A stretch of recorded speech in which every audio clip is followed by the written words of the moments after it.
വനിതാ യാത്രക്കാർക്ക് സൗജന്യ ബസ് യാത്രാ വാഗ്ദാനം നടപ്പിലാക്കിയതിന് പിന്നാലെ വീണ്ടും വൻ പ്രഖ്യാപനവുമായി കെഎസ്ആർടിസി. ദക്ഷിണേന്ത്യയെ പ്രസിദ്ധ തീർത്ഥാടന കേന്ദ്രമായ വേളാങ്കണ്ണിയിലേക്കുള്ള കെഎസ്ആർടിസിയുടെ പുതിയ ബസ് സർവീസ് വെള്ളിയാഴ്ച ആരംഭിക്കും. തിരുവനന്തപുരത്ത് നിന്ന് വേളാങ്കണ്ണിയിലേക്ക് പുതിയ സൂപ്പർഫാസ്റ്റ് സർവീസാണ് ആരംഭിക്കുന്നത്. കുറഞ്ഞ നിരക്കാണ് ബസ് ടിക്കറ്റിന് എന്നതാണ് പദ്ധതിയെ ജനപ്രിയമാക്കുന്നത്. സ്വകാര്യ സർവീസുകൾ 800 രൂപ മുതൽ 2499 വരെ വിവിധതരം ബസ്സുകൾ ഈടാക്കുമ്പോൾ 538 രൂപ മാത്രമാണ് കെഎസ്ആർടിസി നിരക്ക്. വെള്ളി ശനി ദിവസങ്ങളിൽ തിരുവനന്തപുരത്ത് നിന്നാണ് കെഎസ്ആർടിസി സർവീസ് നടത്തുന്നത്. വൈകിട്ട് 4:30ക്കാണ് ബസ് പുറപ്പെടുക. ശനി ഞായർ ദിവസങ്ങളിൽ വൈകിട്ട് 3-ന് തിരികെയും സർവീസ് നടത്തും. നെയ്യാറ്റിൻകര ഡിപ്പോയ്ക്കാണ് ബസ് സർവീസിന്റെ പ്രവർത്തന ചുമതല. തിരുവനന്തപുരം, പാപ്പനംകോട്, നെയ്യാറ്റിൻകര, പാറശാല, കളിയിക്കാവിള, നാഗർകോവിൽ, തിരുനെൽവേലി, മധുര, തൃച്ചി, തഞ്ചാവൂർ എന്നിവിടങ്ങൾ വഴിയാണ് സർവീസ്. നിലവിൽ തെക്കൻ കേരളത്തിൽ ചങ്ങനാശ്ശേരിയിൽ നിന്ന് മാത്രമാണ് കെഎസ്ആർടിസി സർവീസ് നടത്തുന്നത്. സൂപ്പർ ഡീലക്സ് ബസ്സാണ് ഈ റൂട്ടിൽ ഓടുന്നത്. 890 രൂപയാണ് നിരക്ക്. കെഎസ്ആർടിസിയുടെ ഔദ്യോഗിക വെബ്സൈറ്റ് വഴി ബുക്കിംഗ് ആരംഭിച്ചിട്ടുണ്ട്.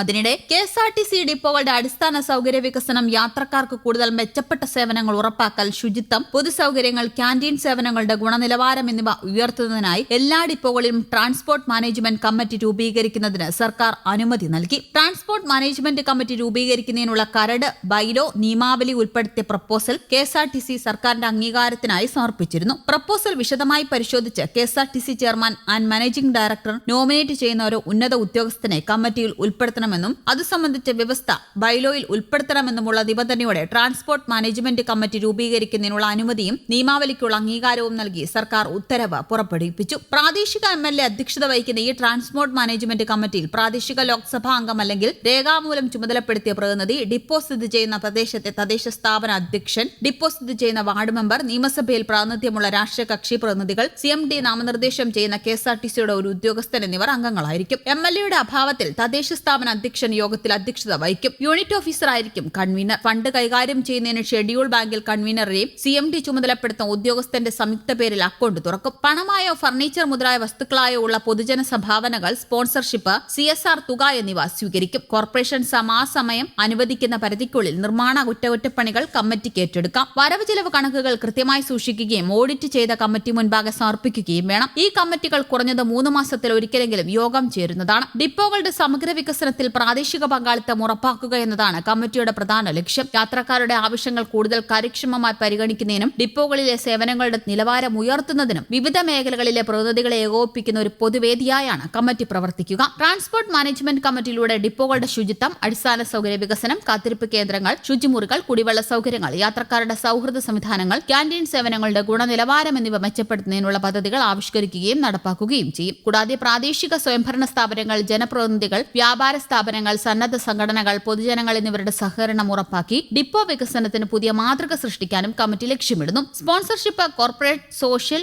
റെസ്പോൺസിബിലിറ്റി പദ്ധതികൾ, പൊതുജന സംഭാവനകൾ, മറ്റ് നിയമാനുസൃത ധനസമാഹരണ മാർഗങ്ങൾ എന്നിവ പ്രയോജനപ്പെടുത്തി ഡിപ്പോകളുടെ വികസനത്തിനാവശ്യമായ അധിക വിഭാഗങ്ങൾ സമാഹരിക്കുന്നതിനുമായും കമ്മിറ്റി പ്രവർത്തിക്കും. ഇതുവഴി സർക്കാർ ഫണ്ടുകൾക്ക് പുറമെ സമൂഹത്തിന്റെ പിന്തുണ വികസന പ്രവർത്തനങ്ങൾക്ക് ലഭ്യമാക്കാൻ സാധിക്കും. ഡിപ്പോ അടിസ്ഥാനത്തിലുള്ള വികസന പ്രവർത്തനങ്ങൾക്ക് കൂടുതൽ വേഗതയും കാര്യക്ഷമതയും കൈവരിക്കുന്നതിനോടൊപ്പം യാത്രക്കാർക്ക് കൂടുതൽ മികച്ച സേവനാനുഭവം ഒരുക്കുന്നതിനും കെഎസ്ആർടിസിയും പൊതുസമൂഹവും തമ്മിലുള്ള സഹകരണ ബന്ധം ശക്തിപ്പെടുത്തുന്നതിനും ട്രാൻസ്പോർട്ട് മാനേജ്മെന്റ് കമ്മിറ്റികളുടെ രൂപീകരണം നിർണായകമായി ചുവടുവയ്പ്പാകുമെന്ന് ഗതാഗത വകുപ്പ് മന്ത്രി CP ജോൺ അറിയിച്ചു. News desk, Kerala Kaumudi.